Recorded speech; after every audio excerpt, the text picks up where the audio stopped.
Le cocktail de crevettes était encore froid lorsque ma fille m'a anéanti à table. C'était l'anniversaire de la sœur de Barbara, Estelle, celle qui portait toujours des fausses perles comme une armure et qui considérait le décaféiné comme une insulte personnelle.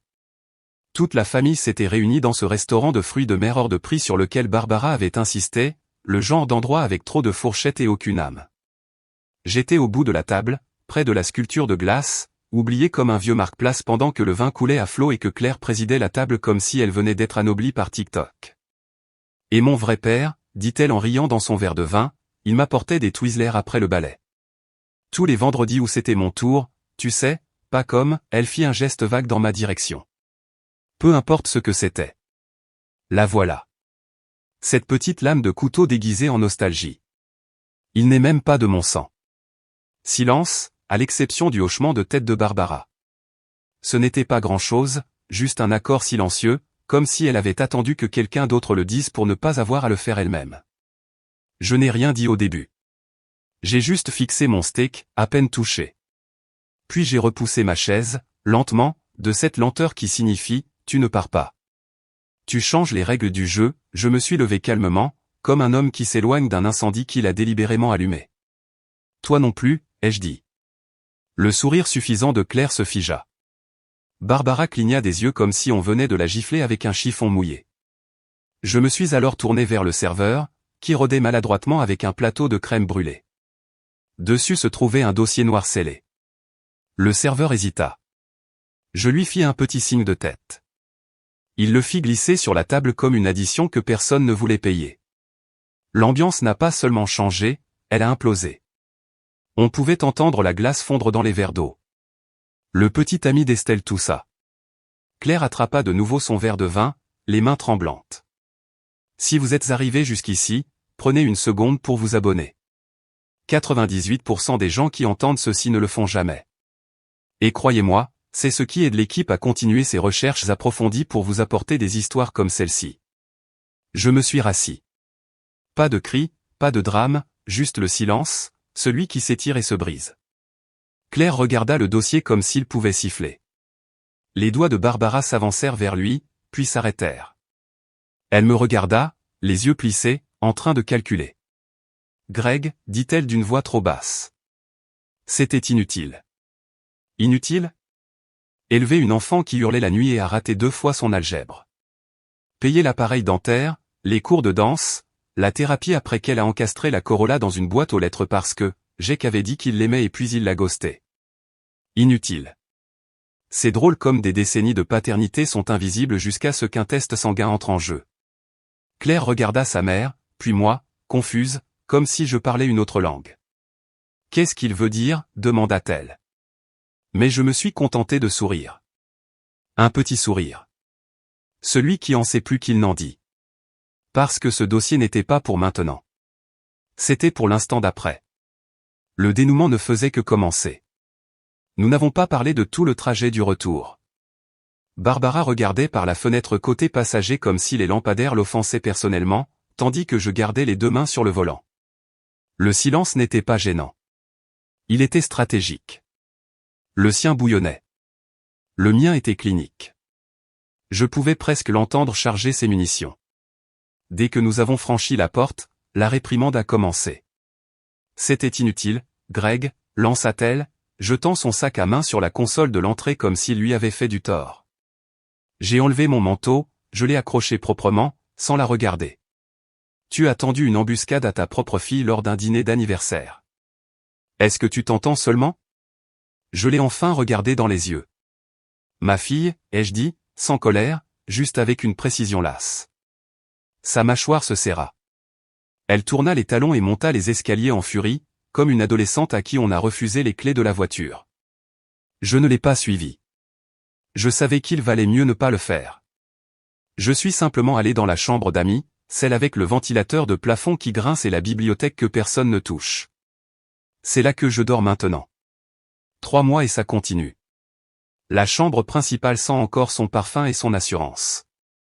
Je me suis assis sur le bord du lit un instant. Le genre de pause qu'on prend avant de déterrer quelque chose de mort. Puis j'ai ouvert le tiroir. Il n'était pas verrouillé. Jamais eu besoin de l'être. Barbara ne touchait jamais à mes affaires. Non par respect, mais parce qu'elle n'a jamais cru que quoi que ce soit que je possédais avait de l'importance. À l'intérieur se trouvaient les artefacts d'une lente trahison, un kit de test ADN, 2 enveloppes avec des noms griffonnés de ma main, une photo déchirée de l'expo-science de Claire en 4e année où je suis à l'arrière-plan, tenant une maquette de volcan, invisible derrière le sourire parfaitement mis en scène de sa mère. J'ai soulevé un dossier en manille délavée. Dedans, 3 documents, tous notariés. Un du laboratoire, un de l'avocat, un du premier email de Shelby. Je les ai fixés comme quelqu'un qui lit un vieux rapport de blessure, détaché, mais se souvenant encore de la douleur. Barbara pensait que ce soir était le début d'une dispute. Ce qu'elle n'avait pas réalisé, c'est que j'y avais mis un terme il y a des mois. Vous voyez, il y a une saveur unique à la trahison quand on réalise que sa femme ne vous a pas seulement menti. Elle a omis tout un héritage. Claire, elle n'était que la façade. La vérité se trouvait dans un endroit plus profond, plus sombre. Cette nuit-là, j'ai dormi à côté d'une pile de papiers et d'un lourd dossier de noms qui n'auraient jamais dû se croiser, et pourtant, ils l'ont fait. Le plus cruel, c'est que j'avais l'habitude de croire en la famille. Maintenant, je ne crois qu'en la documentation. En éteignant la lampe, j'ai regardé la petite boîte en bois sur l'étagère, une relique de l'atelier de mon père gravée de mes initiales. À l'intérieur, des boutons de manchette, un briquet que je n'ai jamais utilisé et la lettre qui a tout changé. Barbara l'appelait autrefois, ta stupide boîte à souvenirs. Elle ne l'a jamais ouverte. Tant mieux, car la prochaine phase de ce plan, elle vit là-dedans. Tout a commencé par une coupure de papier. Je triais le courrier à facture, catalogue, une autre carte postale brillante d'un dentiste que nous n'avons jamais consulté et quand je me suis coupé le doigt sur une enveloppe qui n'avait rien à faire là. Elle était adressée à Barbara, mais le nom de l'expéditeur a attiré mon attention. L'Ensigne médicale reproductive service. Bon, je ne suis pas un fouineur. Je ne vais pas fouiller dans les affaires de ma femme pour le plaisir, mais Barbara et moi ne sommes plus vraiment en phase depuis des années. Pourtant, je connaissais ses médecins, ses ordonnances, ses habitudes, et ça, c'était un corps étranger dans la machine. J'ai tenu l'enveloppe à la lumière comme un satané adolescent essayant de lire un mot d'amour. À l'intérieur, une seule feuille, nette et clinique, un récapitulatif de facturation pour consultation et demande de dossiers antérieurs. Patiente, Shelby Martin. J'ai relu le nom. Pas Barbara. Pas Claire. Shelby Martin. Il n'y avait pas de Shelby dans notre famille. Pas de Martin. Alors j'ai demandé nonchalamment dans la cuisine pendant qu'elle touillait sa camomille avec 2 cuillères de miel, comme toujours. Dis, on connaît une Shelby Martin? Elle n'a pas sourcillé. Ça me dit quelque chose. Peut-être une collègue d'Estelle ou une des vieilles amies de Claire. Elle a recommencé à touiller. Pas un frémissement. C'était le signe. Barbara ne ment jamais par addition. Elle ment par soustraction. Elle retire simplement la vérité de la circulation et attend que le silence s'installe. Cette nuit-là, après qu'elle se fut endormie en regardant une autre rediffusion de The Crown, je suis retourné à la facture. J'ai cherché la clinique sur Google, j'ai cherché Shelby. Rien de concret, mais j'ai continué à creuser, et puis les dossiers de l'hôpital sont arrivés. En 1997, 3 ans avant que je ne rencontre Barbara, une femme portant son nom figurait sur un acte de naissance comme étant la mère d'une petite fille née à Lansing, Michigan. Le nom du père était laissé en blanc. La petite fille a été déclarée adoptée hors du système de placement après 48 heures. La mère, Barbara Ann Lewis. Aucune mention dans les albums de famille. Aucun murmure à Thanksgiving. Claire avait 4 ans quand je l'ai rencontrée. J'ai épousé Barbara 1 an plus tard. Elle m'a dit que Claire était la sienne, d'une relation précédente. Une erreur qui est devenue la meilleure chose de ma vie. L'erreur, il s'est avéré, était de me laisser croire que c'était la seule enfant qu'elle avait jamais eue. J'ai commandé 2 kits d'ADN le lendemain matin. Un pour Claire, un pour Barbara. J'ai attendu. J'ai observé. Claire est venue un week-end, et restée dormir après trop de margarita. J'ai pris sa brosse à dents. Barbara a plus tard laissé un fil dentaire usagé dans la poubelle de la salle de bain. Pas besoin de sang quand on a la science moderne dans une poubelle. Les résultats sont arrivés comme un coup de poing dans l'estomac habillé d'une blouse de laboratoire. Claire, aucun lien biologique avec Barbara. Même pas lointain, juste rien. Ce qui signifiait que tout ce que je croyais savoir était faux. Pas tordu, pas étiré, brisé. Claire n'était pas la fille de Barbara. C'était celle de quelqu'un d'autre. Prise en charge, revendiquée, enveloppée dans un mensonge si serré que même Claire y croyait. Et moi, le type qui l'a élevée, séché ses larmes, payé l'extraction des dents de sagesse, la cheville cassée et les frais de scolarité hors de l'état. Même pas une note de bas de page dans la vérité. Je n'ai pas confronté Barbara ce soir-là. Je ne lui ai pas jeté les résultats à la figure ni crié dans le couloir. Je me suis préparé une tasse de café noir, je suis sorti sur le porche et j'ai regardé la nuit, car j'ai réalisé quelque chose de terriblement utile. Il ne savait pas ce que je savais, et cela signifiait que, pour une fois, j'avais l'avantage. Mon avocat, Mitch Kessler, a la palette émotionnelle d'un mur en plâtre et la voix d'un audit fiscal, ce qui le rend parfait pour ce genre de travail. Il ne pose pas de questions. Il ajuste simplement ses lunettes, tape vite et dit des choses comme « Vous êtes sûr de ça ?» Une seule fois. « Oui », ai-je dit en lui tendant les papiers.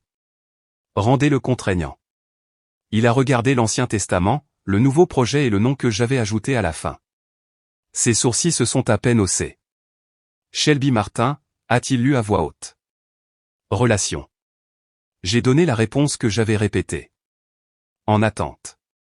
Il a hoché la tête comme si c'était la chose la plus normale qu'un homme puisse dire après avoir retiré sa femme et sa pseudo-fille de son testament. Claire avait complètement disparu du patrimoine. La part de Barbara avait été réduite au strict minimum pour éviter les poursuites. Techniquement généreux, légalement hermétique. Le reste, attribué à une fiducie au nom de Shelby Martin, a débloqué après, confirmation d'éligibilité, ce qui viendrait sous la forme de, disons qu'il y avait des contingences. Mitch cligna des yeux. Ça tiendra, à moins que Barbara ne réussisse la fraude du siècle en droit de la famille. J'ai dit, ça tiendra. C'était clinique, chirurgical, comme amputer un membre dans lequel on a déjà perdu toute sensation. Mais ne vous y trompez pas, ce n'était pas de la vengeance. Pas encore. C'était de l'architecture. Parce que voilà ce que les gens oublient à propos de la trahison. Elle ne vient pas avec un mode d'emploi. Ce n'est pas un coup de tonnerre. C'est une lente pourriture. Elle s'infiltre dans le bois, les poutres, les fondations, jusqu'à ce qu'un jour on réalise que toute la satanée maison est creuse. Alors, on dessine de nouveaux plans. Et j'étais en train de construire autre chose. Shelby avait 26 ans. Son premier email pour moi était poli, hésitant, plein de grammaire maladroite et de phrases du genre « je ne veux rien supposer, mais… » Elle n'a pas demandé d'argent. Elle n'a même pas demandé pourquoi je la contactais. Elle a juste dit « mes parents adoptifs sont décédés il y a 2 ans. » Je me suis toujours demandé d'où je venais. Merci d'être respectueux. Respectueux. Après tout ce que Barbara avait fait, Shelby me remerciait d'être respectueux. Rien que ça lui a valu plus que tout ce que Claire avait gagné en 20 ans. Je ne lui ai pas dit toute la vérité tout de suite. J'ai juste dit que j'avais quelques questions et peut-être des réponses. Elle a accepté une rencontre en personne dans un lieu neutre. Un café, public. Fille intelligente. Et quand elle est entrée, chignon décoiffé, pull trop grand, nerveuse comme tout, j'ai ressenti quelque chose que je n'avais pas ressenti depuis des années. De la pertinence. Shelby m'a regardé comme si j'avais de l'importance, comme si je n'étais pas une vieille relique remplaçant le mari de maman. Elle a écouté. Elle a posé des questions. Elle a pleuré une fois, silencieusement, quand je lui ai montré une copie de son acte de naissance. Elle n'a pas demandé pourquoi sa mère ne l'avait jamais cherché. Elle a juste dit, je suppose que je l'ai toujours su, d'une certaine manière. Nous avons parlé pendant 2 heures. Je ne lui ai pas tout dit. Pas encore. Mais je lui en ai dit assez pour que Mitch commence à préparer le terrain légal pour une nouvelle héritière, une nouvelle fille. On ne peut pas choisir son sang, mais on peut choisir son héritage, et le mien, il n'allait pas pourrir entre les mains de menteurs. J'ai trouvé Shelby par accident. Et par là, je veux dire le genre d'accident qu'on manigance quand on ne dort pas pendant 3 semaines et qu'on vit de café et de curiosité. Je ne voulais pas l'effrayer. Les filles qui ont été abandonnées une fois n'ont pas besoin qu'un autre homme débarque de nulle part avec une énergie de « j'ai des documents et une théorie ». Alors j'ai commencé petit. Je connaissais le nom sur la facture médicale, je l'ai croisé avec les registres de naissance que j'avais obtenus. Il n'y avait pas beaucoup de Shelby Martin nés à Lansing cette année-là. Encore moins qu'il n'avait aucune présence sur les réseaux sociaux avant 2010 environ, mais je l'ai trouvé. Les archives publiques montraient qu'elle avait été adoptée à 11 mois. Parents, Suzanne et Randy Martin, tous deux décédés dans un accident de voiture en 2019. Pas de frères et sœurs, pas de parents proches enregistrés. Elle travaillait comme assistante de bibliothèque dans une petite université à environ 2 heures de route, vivait modestement, locataire, pas propriétaire. Pas de casier judiciaire, pas de problème de crédit, pas de drame.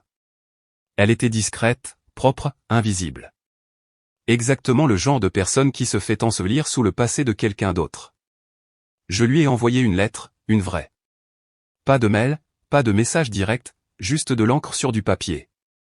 Cher Shelby, je pense que nous pourrions avoir un lien inattendu. Je ne vous demande rien. J'ai simplement des informations que je pense que vous méritez. Si vous êtes disposé à parler, voici mon numéro. Sans pression, sans délai. Elle a appelé 5 jours plus tard. C'est Greg? Bonjour, c'est Shelby. Sa voix tremblait comme si elle s'attendait à moitié à un canular téléphonique. Elle a demandé si j'étais avocat ou un parent. Je lui ai dit la vérité, je n'étais pas encore sûr de ce que j'étais, mais je connaissais sa mère. C'est alors qu'elle a accepté la rencontre. Nous nous sommes assis l'un en face de l'autre dans un petit restaurant au bord de l'autoroute, en terrain neutre.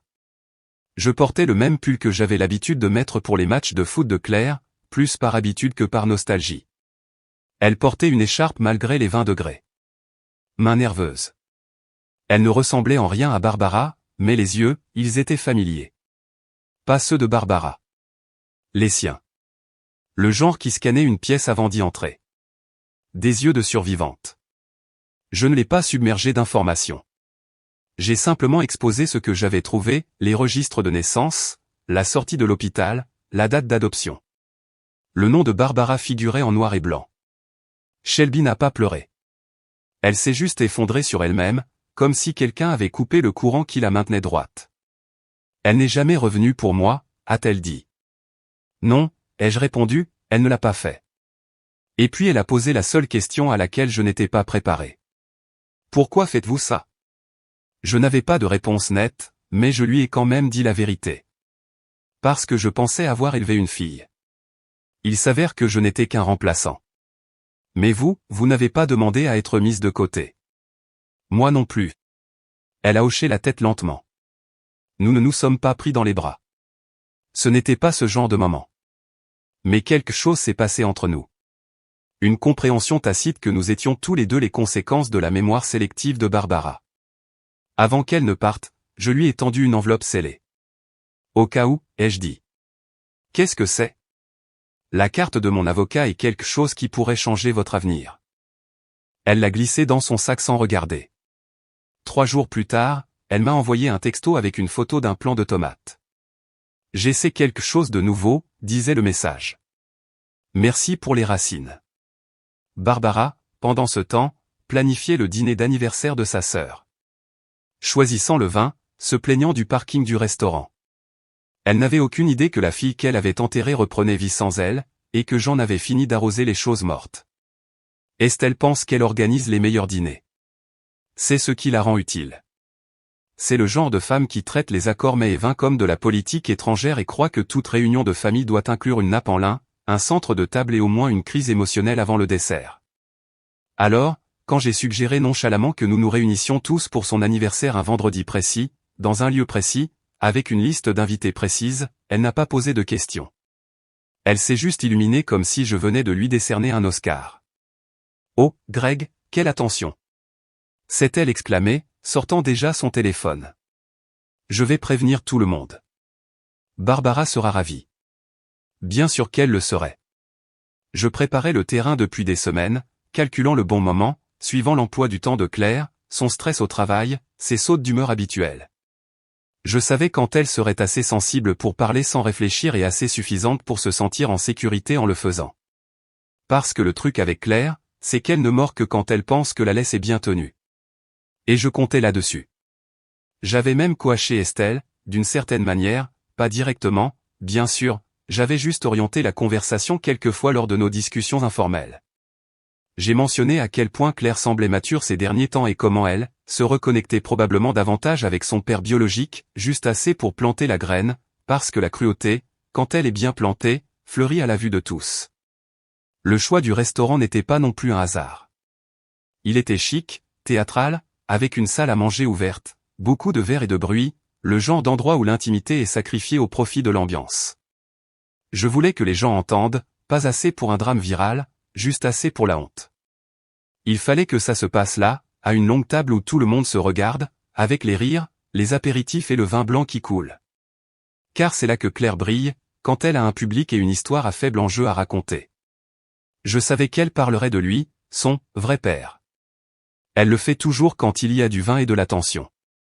Je pourrais pratiquement en écrire le script. Oh, vous vous souvenez quand il m'a emmené au zoo et m'a laissé nourrir les girafes? C'était avant que maman ne rencontre Greg. Et quelqu'un, toujours quelqu'un, se penche et dit, mais c'est Greg qui t'a élevé. Et elle répond toujours par quelque chose comme, oui, mais ce n'est pas un lien de sang. Et puis vient le rire, comme un couteau. Je me suis donc assuré que tous ceux qui comptaient soient là. Estelle, Claire, Barbara, même la nièce de Barbara, celle qui idolâtre Claire et imite chacune de ses opinions comme si c'était l'évangile. Il fallait qu'elle l'entende. Il fallait que la trahison se tienne d'elle-même, sous des lustres, à côté d'un flétan trop cuit et d'un chardonnay ironique. Car lorsque je me suis levé à cette table, le dossier déjà préparé et discrètement remis au serveur avant le début du dîner, ce n'était pas spontané. C'était de la précision. Et quand Claire a sorti sa phrase, « Il n'est même pas de mon sang », et que Barbara a hoché la tête en silence, ce ne fut pas une surprise. C'était le signal, celui que j'avais répété pendant un an, celui qui a déclenché tout ce qui a suivi. Parce que si vous voulez réduire toute la maison en cendres, vous ne commencez pas avec une allumette. Vous commencez en vous assurant que tout le monde est à l'intérieur. Les doigts de Claire tremblèrent lorsqu'elle attrapa le dossier. Elle ne demanda rien. N'attendit aucune permission. Elle le saisit simplement comme une enfant gâtée essayant d'avoir le dernier mot. Très bien, siffla-t-elle. Voyons voir ce qu'est ce petit tour de passe-passe dramatique. Toute la table regardait. Estelle, figée au milieu d'une gorgée, son petit ami clignant des yeux comme s'il était tombé par hasard au milieu d'une enquête pour meurtre.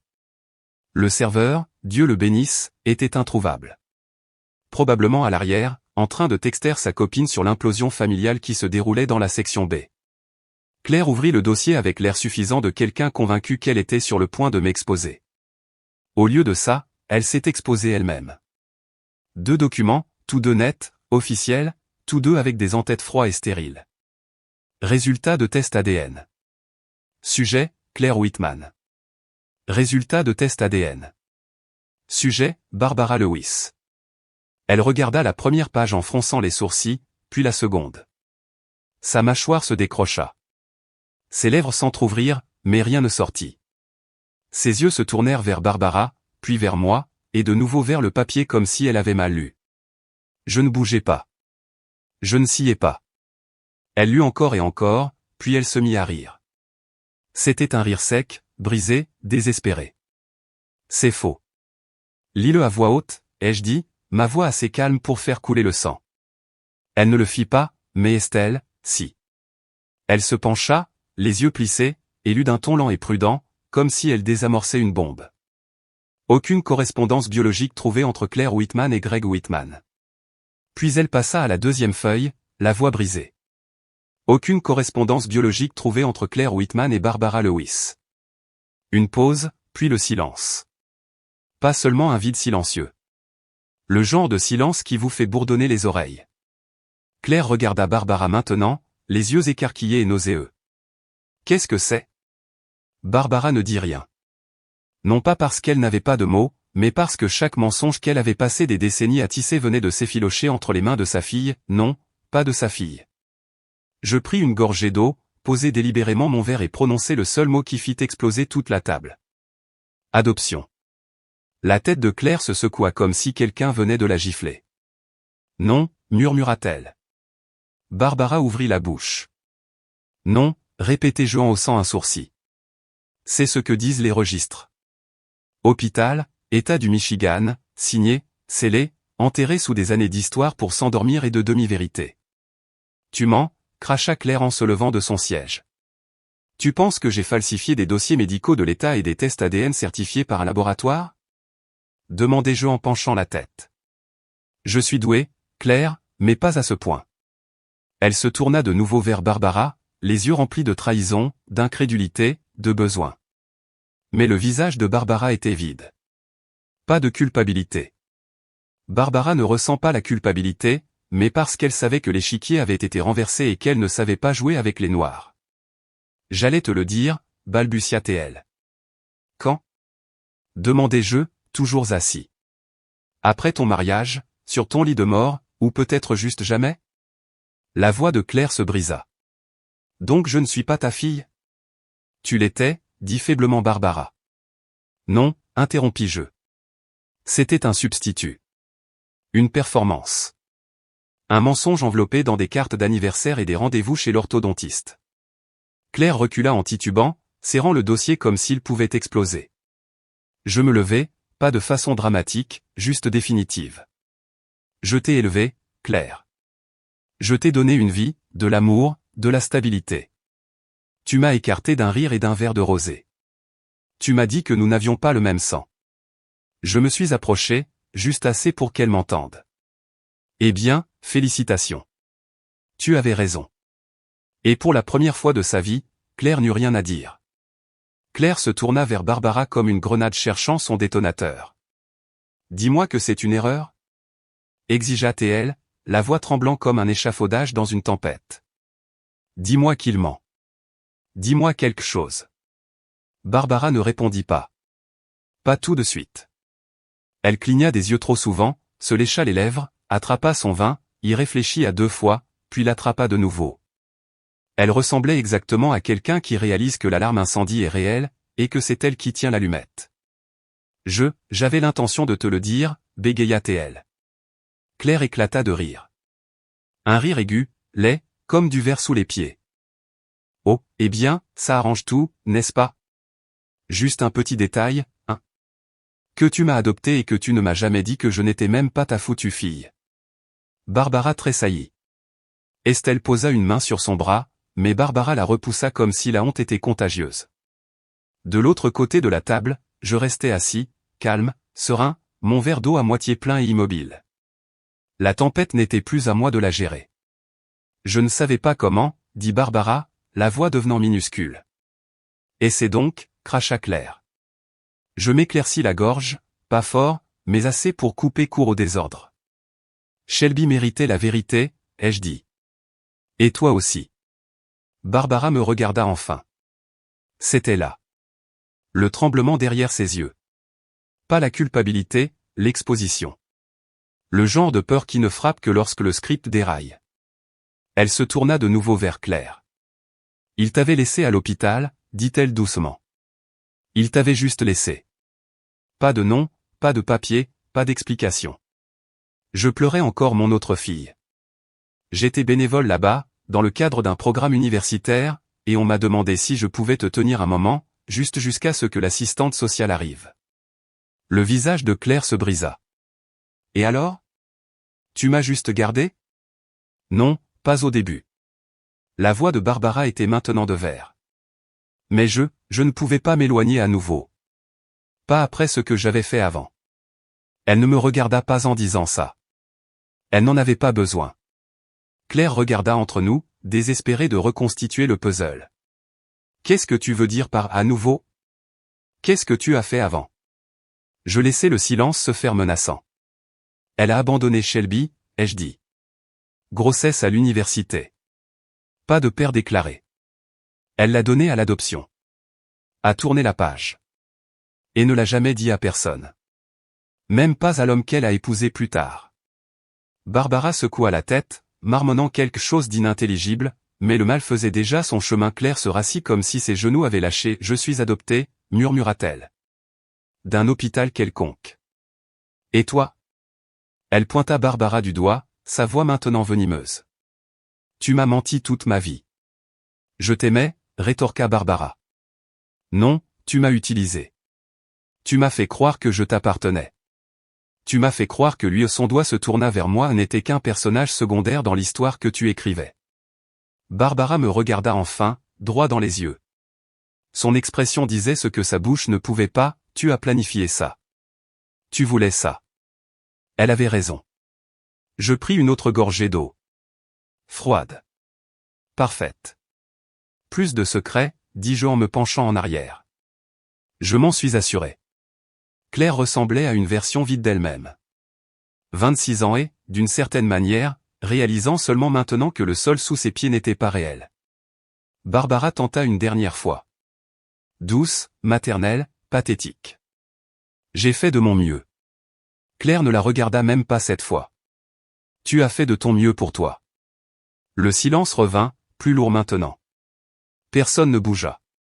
Personne n'osa, car l'heure de vérité était enfin arrivée, et elle avait apporté les factures. Claire se leva si vite que sa chaise grinça sur le sol, attirant l'attention de la moitié du restaurant comme des papillons de nuit vers un accident. Elle serra le dossier contre sa poitrine comme s'il était radioactif. Son visage, strié de mascara et de fureur. « Vous êtes fous tous les deux », s'étouffa-t-elle en reculant de la table. « Vous êtes, ça, rien de tout ça n'est réel. » « Non, dis-je doucement. Ça ne l'a jamais été. » Elle ne répondit pas. Elle tourna simplement les talons et s'enfuit, ses talons claquant sur le carrelage comme des coups de feu, passant devant des serveurs stupéfaits et des clients aux yeux ronds qui faisaient semblant de ne pas regarder, mais qui le faisaient absolument. Et voilà, elle était partie. Le silence qu'elle laissa derrière elle n'était pas paisible. Il était stérile, comme si la pièce avait été mise sous vide après la détonation. Barbara ne bougea pas. Elle fixait la table, les mains jointes comme une petite fille attendant d'être réprimandée par le proviseur. Sauf que cette fois, le proviseur n'était pas intéressé à donner des leçons. Je restais là, les bras croisés, à l'observer. Sans rage, sans jubilation, juste une libération. « Tu as l'air surprise, dis-je finalement. » Elle ne répondit pas « ne le sois pas. » Tu as passé ta vie à agir comme si les conséquences étaient facultatives. Comme si elles expiraient si on les ignorait assez longtemps. Barbara se tourna lentement pour me regarder. Sa voix était du verre brisé. Pourquoi maintenant, Greg? Pourquoi faire tout ça maintenant? Je me penchai en avant. Parce que la vérité n'a de valeur que lorsque les gens regardent. Et juste à ce moment-là, comme une scène répétée avec une précision militaire, le serveur revint. Le même jeune homme qu'auparavant, son nœud papillon légèrement de travers. Il avait l'air de nouveau nerveux, comme s'il entrait à la fin d'une négociation d'otages. « Monsieur, dit-il en s'éclaircissant la gorge. Vous m'aviez demandé de rapporter ceci à la table après le dessert, mais comme les choses semblent avoir changé. » Il posa une épaisse enveloppe blanche devant Barbara, scellée, tamponnée, notariée. Barbara la fixa comme si elle pouvait mordre. Elle n'y toucha pas, alors je le fis. Je la fis glisser lentement sur la table. Doucement. Ma démission, ai-je dit. Elle leva les yeux, confuse. De la maison, des comptes joints, de la danse que nous menons depuis 20 ans. Signé, scellé et livré. Elle l'ouvrit enfin. Ses yeux parcoururent les lignes, ses mains tremblaient. Acte de renonciation déposé. Effet immédiat. Document bancaire. Mon nom retiré de chaque actif partagé. Compte de retraite divisé selon l'accord, mais le mien déjà redirigé. Chaque corde commune que nous partagions, coupée nette. Je regardais la compréhension s'installer dans ses os. « Tu as signé ça avant le dîner ?» demanda-t-elle. J'ai hoché la tête. Ce n'était pas une vengeance. C'était un point final. Elle agrippa l'enveloppe à deux mains maintenant, les jointures blanches. « Tu quittes tout ?»« Pas tout, » dis-je en m'éloignant de la table. Ses yeux se levèrent. Je me levai, mis la main dans la poche de ma veste et posai une seconde enveloppe, plus mince, sur la table. « Qu'est-ce que c'est ?» demanda-t-elle. Je ne répondis pas. Je suis simplement sorti. Derrière moi, Barbara était assise seule dans un restaurant qu'elle n'avait pas choisi, entourée de témoins qu'elle n'avait pas invités, dénouant une vie qu'elle croyait encore sous son contrôle. Mais elle avait manqué les petits caractères. Le contrôle avait changé de main, et je n'avais jamais prévu de l'emporter avec moi. Mon nouveau chez-moi n'est pas grand. Il n'est pas luxueux. Il n'y a pas de cave à vin, pas de lavabo pour lui et pour elle, pas d'entrée en faux marbre que Barbara appelait autrefois, élégante, et qui m'a toujours fait penser à un salon funéraire. Ce ne sont que 3 pièces et un jardin avec une pelouse inégale et une planche de clôture de travers que j'oublie toujours de réparer. Mais c'est à moi. Chaque recoin, chaque clou. Et c'est silencieux d'une manière qui ne fait plus mal. Le dimanche, Shelby vient avec un panier de courses qu'elle insiste pour payer elle-même. Je fais toujours semblant de discuter. Elle fait toujours semblant de perdre. Puis nous mettons des gants et nous nous occupons des plants de tomates que nous avons démarrés de zéro en avril. Elle parle beaucoup de son travail, des clients bizarres de la bibliothèque, d'un gars dont elle n'est pas sûre, mais qu'elle aime bien un peu. Elle ne m'appelle pas papa. Pas encore. Peut-être jamais. Mais parfois, en partant, elle dit « à la semaine prochaine ». Et ça me frappe comme une étreinte que je n'attendais pas. Et enfin, je la crois quand elle le dit. Barbara envoie des lettres. Elle n'est pas très douée en technologie, alors tout est encré papier à lettres, écriture cursive violettée, Grégory, s'il te plaît, et, tu ne m'as pas donné la chance de m'expliquer. Je les garde empilées dans un tiroir, non ouvertes, non touchées, parce que maintenant, je peux choisir ce qui entre dans ma vie. Et la nostalgie enveloppée d'excuses n'est pas la bienvenue. Claire, elle, a rendu son deuil public. Des publications passives-agressives sur Facebook. Des légendes Instagram du genre « La famille, ce n'est pas qui t'élève, c'est qui te revendique ». La semaine dernière, elle a posté une photo d'un coucher de soleil avec la légende « Laissez partir les gens qui ne m'ont jamais vraiment vu ». J'ai failli rire, mais je ne l'ai pas fait. Au lieu de ça, j'ai éteint l'écran et je suis sorti. Les tomates commençaient enfin à mûrir. Shelby a dit que nous aurions probablement une récolte complète cette année. Je lui ai dit que ça m'était égal si nous n'en avions qu'une, tant que nous l'avions cultivée nous-mêmes. Plus tard, je me suis assis sur le porche avec un verre de thé glacé, regardant le vent secouer les branches. Il n'y a pas eu de grande finale.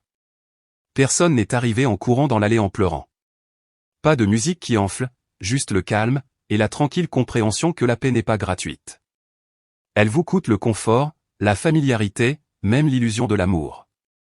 Mais j'ai payé le prix, et pour la première fois depuis des années, le retour sur investissement en valait la peine.